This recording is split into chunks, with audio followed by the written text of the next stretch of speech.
Hello friends, మీరు చూస్తున్నారు tech గురు YouTube channel. Current affairs ఈరోజు డేట్ చూసుకుంటే జూన్ 21, 2020కి సంబంధించి చూసుకుందాం. చాలా ఇంట్రెస్టింగ్ ఇంపార్టెంట్ కరెంట్ అఫైర్స్ అయితే ఉన్నాయి. వీడియోని ప్రతి ఒక్కరు చివరి దాకా అయితే చూడండి. అలాగే ఈ వీడియో చూసే ప్రతి ఒక్కరు తప్పకుండా ఈ వీడియోని అయితే లైక్ చేసి నాకు సపోర్ట్ చేయండి. మీరు సపోర్ట్ చేస్తే లైక్ చేసి నాకు ఇంకా ఎంకరేజ్మెంట్గా వచ్చి ఇలాంటి మరిన్ని వీడియోస్ అయితే చేస్తాను. ఇంకా మన ఛానల్ని సబ్స్క్రైబ్ చేసుకోండి. సబ్స్క్రైబ్ చేసి దాని పక్కన వచ్చే బెల్ ఐకాన్లో ఆల్ బటన్ యాక్టివేట్ చేసుకోండి. నేను ఎప్పుడు వీడియో పెట్టినా మీకు నోటిఫికేషన్ రూపంలో వచ్చేస్తుంది. అలాగే మన టెక్ గురు యాప్ లింక్ అయితే కింద డిస్క్రిప్షన్లో పెట్టడం జరిగింది. డౌన్లోడ్ చేసుకోండి ప్రతి ఒక్కరు. ఈ రోజు ఏదైతే కరెంట్ అఫైర్స్ చెప్తానో రేపు టుమారో మార్నింగ్ లోపల అది అప్డేట్ అనేది చేస్తాను. టెస్ట్ అనేది మీరు డౌన్లోడ్ చేసి పెట్టుకుంటే మీకు నోటిఫికేషన్ రూపంలో అది వస్తుంది. అలాగే మీకు ఏదైనా మంత్కి సంబంధించిన కరెంట్ అఫైర్స్ కావాలంటే పీడిఎఫ్స్ కింద డిస్క్రిప్షన్లో పెట్టాను. డౌన్లోడ్ చేసుకోండి కావాల్సిన వాళ్ళైతే. సో ఇప్పుడు 21వ తేదీకి సంబంధించిన కరెంట్ అఫైర్స్ అయితే చూసుకుందాం. ఒక క్వశ్చన్ అయితే అడుగుతాను, ఆన్సర్ అయితే కామెంట్ చేయండి. National institute of public finance and policy చైర్మన్గా ఎవరు నియమితులయ్యారు? సో ఆన్సర్ కామెంట్ చేయండి. ఫస్ట్ క్వశ్చన్ చూసుకుంటే ఈరోజు బ్లూంబెర్గ్ బిలియనీర్స్ ఇండెక్స్ జాబితాలో ముఖేష్ అంబానీ గారు ఏ స్థానంలో నిలిచారు అంటే 9వ స్థానంలో అయితే నిలవడం జరిగింది. సో ఇక్కడ మనం చూసుకుంటే ఫోర్బ్స్ జాబితాలో 16th ప్లేస్లో ఉన్న ముఖేష్ అంబానీ గారు ఇక్కడ బ్లూంబెర్గ్ బిలియనీర్స్ జాబితా అయితే ఈరోజు విడుదల చేయడం జరిగింది. సో అందులో మనం చూసుకుంటే 9వ స్థానంలో అయితే ఉన్నారు. సో మొత్తం ఆస్తి విలువ ఎంత ఉంది అని చూసుకుంటే ఆయన సంపద $64.5 బిలియన్ ఇక్కడ 9వ స్థానంలో అయితే నిలవడం జరిగింది. ఆసియా నుండి ఆయన తప్ప ఇంకెవరు అయితే లేరు. అలాగే భారత్ నుండి కూడా ఆయన తప్ప ఎవరు అయితే లేరు. సో మొత్తంగా చూసుకుంటే $64.5 బిలియన్ టాప్ 10 ప్లేసెస్లో 9th ప్లేస్లో అయితే దక్కించుకోవడం జరిగింది. ఫస్ట్ ప్లేస్ చూసుకుంటే యాజ్ యూజువల్ అమెజాన్ CEO అయిన జెఫ్ బెజోస్ అయితే ఉన్నారు. నెక్స్ట్ 2వ స్థానంలో బిల్ గేట్స్ అయితే ఉన్నారు. Okay, next question. చైనాతో వివాదం నేపథ్యంలో అత్యాధునిక ఆయుధాల కొనుగోలు కోసం కేంద్రం ఎంత విడుదల చేసిందంటే ఈరోజు 500 కోట్లు అయితే విడుదల చేయడం జరిగింది. తక్షణంగా 500 కోట్లు అయితే విడుదల చేయడం జరిగింది. మనం నిన్న చూసుకుంటే ఇక్కడ ఏదైతే గల్వన్ నది పైన నిన్న 72 అవర్స్లో త్వరగా అయితే బ్రిడ్జ్ అయితే నిర్మించడం జరిగింది. అలాగే ఈ బార్డర్ ఏదైతే ఉందో ఇండియా చైనా బార్డర్, అక్కడికి అన్ని సైనిక వాహనాలను అయితే తరలిస్తున్నారు.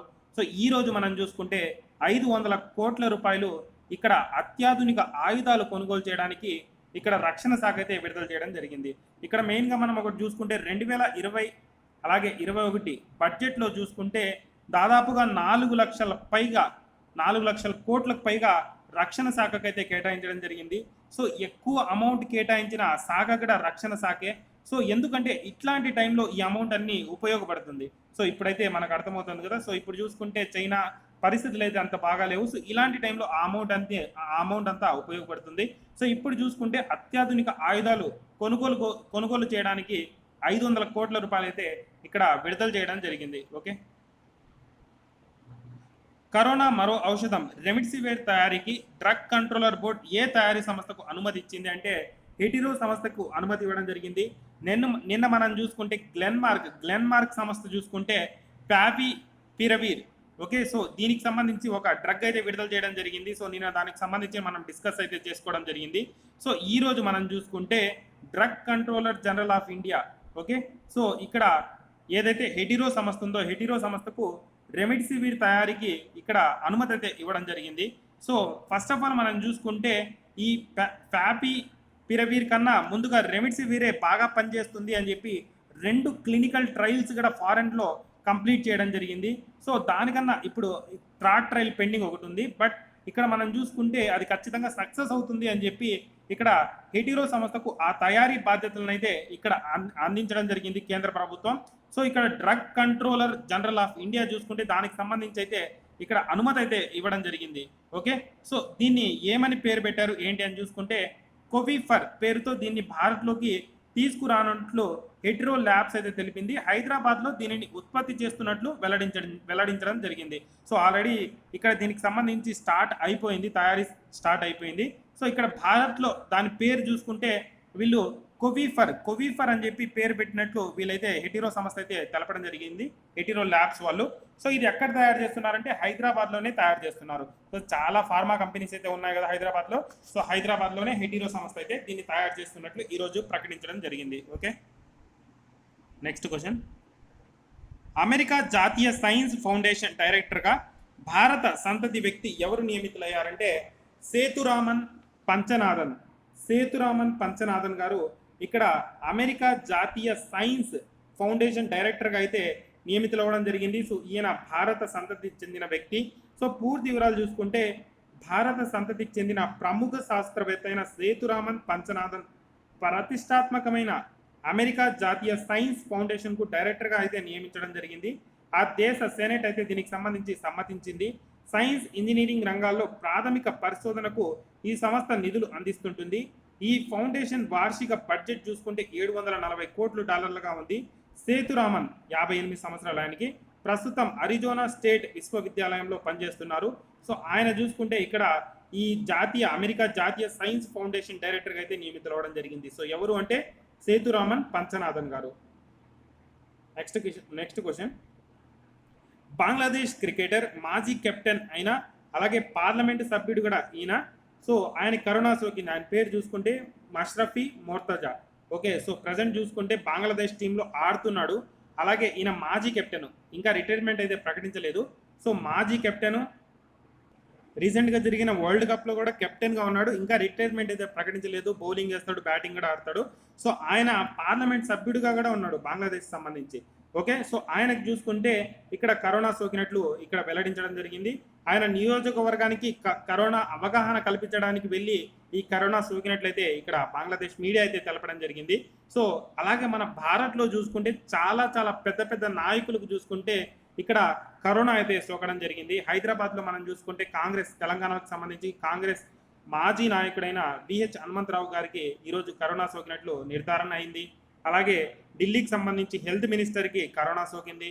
దాని తర్వాత మనం చూసుకుంటే చాలామంది, ఈ విధంగా చాలామంది అయితే ఉన్నారు లిస్టు.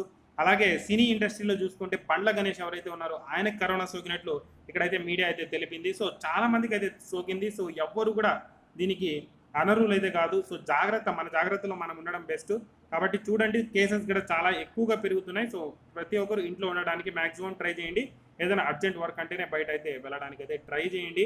ఓకే, నెక్స్ట్ క్వశ్చన్, ప్రపంచ యోగా దినోత్సవం ఎప్పుడు అంటే జూన్ 21. ప్రపంచ యోగా దినోత్సవం ఎప్పుడు అంటే జూన్ 21 ఈరోజు. ఓకే, యోగాపై అవగాహన కల్పించడం, యోగా అనేది మన లైఫ్లో ఎంత ఇంపార్టెంట్ అనేది అవగాహన కల్పించడం ఈరోజు యొక్క ముఖ్య లక్ష్యము. అలాగే దీనికి సంబంధించి 2020 థీమ్ చూసుకుంటే yoga for health, yoga at home. Yoga for health, yoga at home. ఇక్కడ కరోనా నేపథ్యంలో ఈ థీమ్ అయితే పెట్టడం జరిగింది. Yoga for health, yoga at home అని అయితే పెట్టడం జరిగింది. నెక్స్ట్ క్వశ్చన్ చూసుకుంటే ప్రపంచ తండ్రుల దినోత్సవం, వరల్డ్స్ ఫాదర్ డే ఎప్పుడు అంటే ఈరోజు 2020 సంవత్సరానికి సంబంధించి జూన్ 21న జరుపుకుంటున్నాం. ఎందుకు అంటే ప్రతి సంవత్సరం ఇది జూన్ 3వ వారం జరుపుకుంటాం. ఓకే, జూన్ 3వ ఆదివారం జరుపుకుంటాం.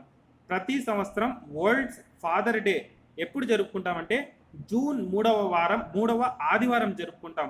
ఈ సంవత్సరం జూన్ 21వ తేదీ ఇది రావడం జరిగింది. సో గుర్తుపెట్టుకోండి. ఓకే, నెక్స్ట్ క్వశ్చన్, ప్రపంచ భూజల అధ్యయనం రోజు ఎప్పుడు అంటే ఈరోజు. భూజల అధ్యయనం రోజు ఎప్పుడు అంటే ఈరోజు జూన్ 21. ఓకే, సో ఇక్కడ మెయిన్గా ఈ భూజల అధ్యయనం అనేది హైడ్రోగ్రఫీ అంటాం. ఓకే, ఇంగ్లీష్లో హైడ్రోగ్రఫీ అంటాం. వరల్డ్ హైడ్రోగ్రఫీ డే అంటాం ఈ రోజును. సో ఇది హైడ్రోగ్రఫీ అనేది చాలా చాలా చాలా ముఖ్యమైనది మనకు. ప్రజెంట్స్ అయితే శాటిలైట్స్ వచ్చేసాయి. శాటిలైట్స్ ఏదైతే సముద్రాన్ని మ్యాప్ అయితే తీసి ఎక్కడ చేపలు ఉన్నాయి ఏంటి అనేది ప్రజెంట్ కాలంలో అయితే తెలుపుతున్నాయి. బట్ ప్రీవియస్గా అంతా చూసుకుంటే ఈ హైడ్రోగ్రఫీ ద్వారానే మొత్తం ఏదైతే సముద్రం ఉందో ఆ మ్యాప్నంతా రూపొందించేవారు. అలాగే ఈ హైడ్రోగ్రఫీ తెలిసిన వాళ్ళే దాన్ని రూపొందించేవారు. అలాగే ఒక ప్రాంతం నుండి ఇంకో ప్రాంతానికి ప్రయాణం చేసేటప్పుడు కూడా ఈ హైడ్రోగ్రఫీనే ఉపయోగపడేది. ఓకే, జల అధ్యయనం అంటారు, భూజల అధ్యయనం అంటారు. సో ఇదే ఉపయోగపడేది ఆ వెళ్ళడానికి, ఈ మ్యాపులు తయారు చేయడానికి కానీ, సో ఎక్కడ చేపలు ఉన్నాయి ఏంటి అనేది కనుగొనడానికి కానీ మొత్తంగా ఈ హైడ్రోగ్రఫీనే ఉపయోగపడేది. ప్రజెంట్ చూసుకుంటే శాటిలైట్స్ ద్వారా మొత్తం చేస్తున్నారు. ప్రీవియస్గా అయితే దీన్నే ఉపయోగించేవారు. సో ఇది మనం ఎప్పుడు జరుపుకుంటామంటే వరల్డ్ హైడ్రోగ్రఫీ డే జూన్ 21 ఈరోజు అయితే జరుపుకుంటాము. ఓకే, సో దీనికి సంబంధించి థీమ్ కూడా ఉంది 2020కి సంబంధించి, hydrography enabling autonomous technologies. Hydrography enabling autonomous technologies. నేను పైన ఏమైనా జూలై అన్నానా, మిస్టేక్ ఏమైనా అయితే సారీ. మొత్తం జూన్ 21. ఈరోజు మొత్తం 3 ఉన్నాయి. ఒకటి వచ్చి ప్రపంచ యోగా దినోత్సవము, ప్రపంచ తండ్రుల దినోత్సవము, అలాగే ప్రపంచ భూజల అధ్యయనం రోజు. నెక్స్ట్ క్వశ్చన్, ప్రపంచ బ్యాంకు $1.05 బిలియన్ రుణం ఏ దేశానికి ప్రకటించింది అని చూసుకుంటే వరల్డ్ బ్యాంకు ఇక్కడ బంగ్లాదేశ్కి అయితే ప్రకటించడం జరిగింది. బంగ్లాదేశ్కి $1.05 బిలియన్ అయితే రుణం అయితే ప్రకటించడం జరిగింది.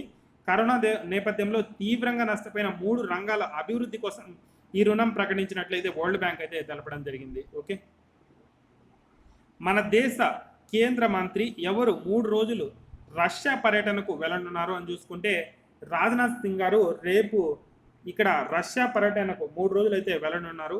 ఓకే, సో రక్షణ శాఖ మంత్రి అయిన రాజ్నాథ్ సింగ్ గారు రేపు 3 రోజులు రష్యా పర్యటనకు అయితే వెళ్ళనున్నారు. ఎందుకు వెళ్ళనున్నారు ఏంటి అని చూసుకుంటే రక్షణ శాఖ మంత్రి అయిన రాజ్నాథ్ సింగ్ 3 రోజులు పర్యటనలో భాగంగా సోమవారం అయితే రష్యా వెళ్ళనున్నారు.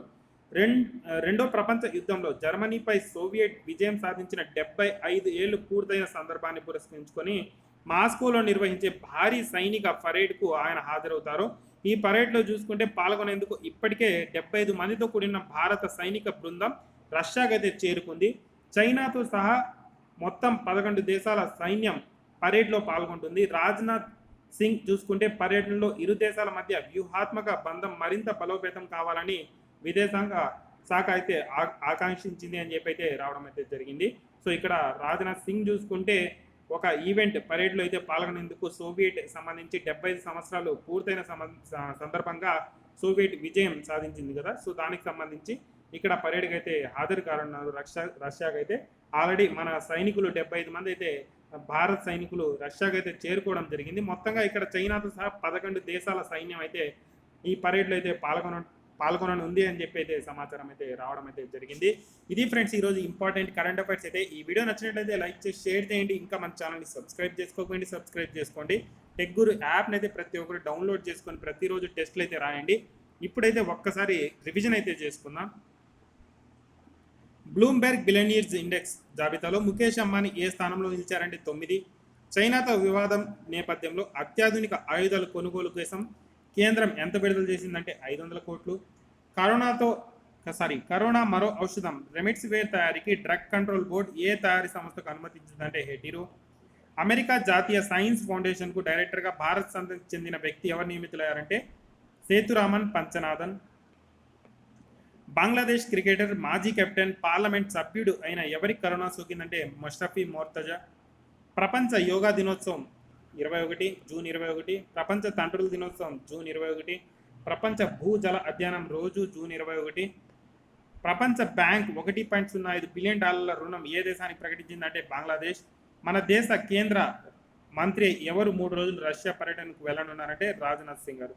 సో ఇది ఫ్రెండ్స్ ఈరోజు వీడియో అయితే. వీడియో నచ్చినట్లయితే లైక్ చేసి షేర్ చేయండి. ఇంకా మన ఛానల్ని సబ్స్క్రైబ్ చేసుకోండి. Thank you for watching.